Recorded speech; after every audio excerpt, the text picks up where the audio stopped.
This is Code.org. I'm working on CS Fundamental Course D, Fundamentals Course D, Lesson 9, Fancy Shapes Using Nested Loops.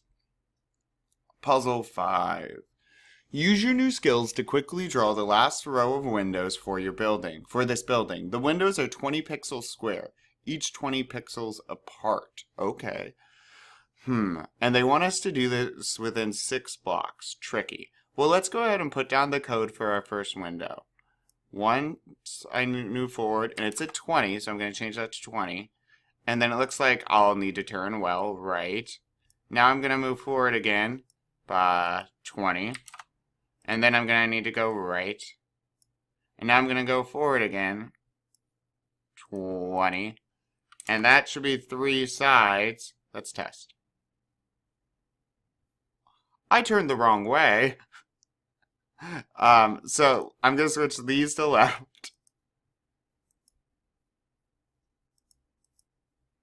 That's better. Notice though, I'm repeating myself. Move forward, turn left. Move forward, turn left. Move forward, and this will be turn left.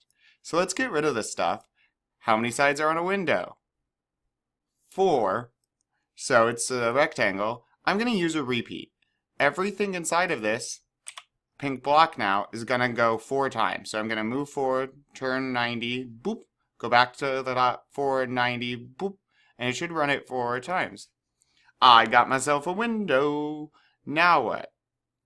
Well, I want to get down to this next window. All right, and jump. We want to jump now. I think 40 degrees, right? Or 40, because if it's 20 pixels and they're 20 apart, I'm thinking 40. Let's test. That is looking good.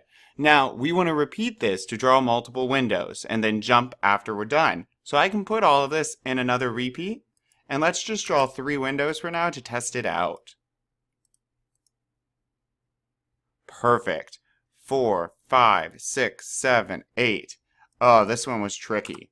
Okay, so what this does now is 8 times in a row, it's going to run all of this code. So first time through, it says, okay, go forward, turn left, zoop, forward left, zoop, forward left, zoop, forward left.